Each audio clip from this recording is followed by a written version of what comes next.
No, Vince had had enough. He'd had enough of working with me. He did, and that's okay. And I do understand that, because it's like this was his thing. If Vince could have sung, he would have sung, but he couldn't, so he needed a singer. And it must be tough when you've made yourself famous, you've pulled somebody in, and suddenly they've got an opinion. So I can understand that it was difficult for him, but he had enough and didn't want to work with me anymore. And I was gutted. I was quite gutted by it. You can imagine. Well, yeah, it's like this was my kind of. I didn't know anyone in the music industry. I hadn't kind of made connections, and I didn't really quite know what to do next. I didn't want it to end. It had only just started. But I had to deal with it. So what did you do? So I just made some stupid business moves. Ended up signing to Sony and selling millions of records. Selling millions of records. It can't be bad though, can it? It isn't bad, no.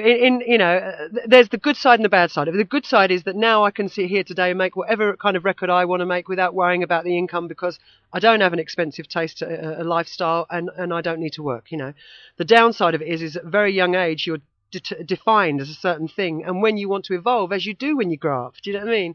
That when you're hearing at 24, no, that's not an Alison Moyet record, that's incredibly frustrating, because it's like, do I have to be who I was at 21? When I hated being 21, life only started for me in my 30s, really. The 80s were a good time for you. You had, Alf was a huge success, and you also played at Live Aid with Paul Young. Just describe what that was like. Live Aid was incredible. First of all, I'm the sort of person, you catch me in a good mood, I'll say yes. You catch me in a bad mood, I'll say no. So I got the phone call, came in. There's this charity, they're doing a charity thing. There's a concert. Would you like to play at it? And I said, well, I don't have a band together at the moment. Well, Paul Young's there, and we're stable mates. You could do a couple of songs with him. I said, yeah, okay, fine.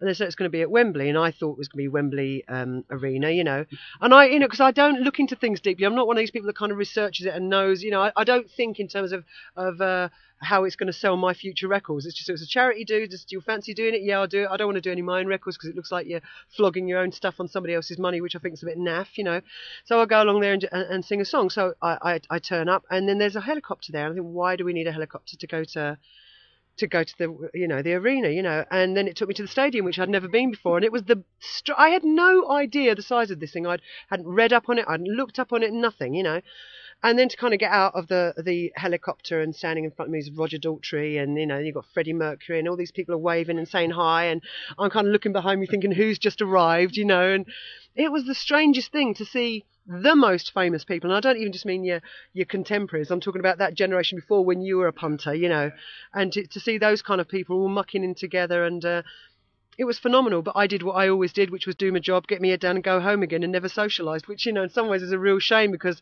there are a lot of people inviting me to do lots of fun things. I just, at that stage of my life, I was just too reclusive and found it too difficult. Yeah.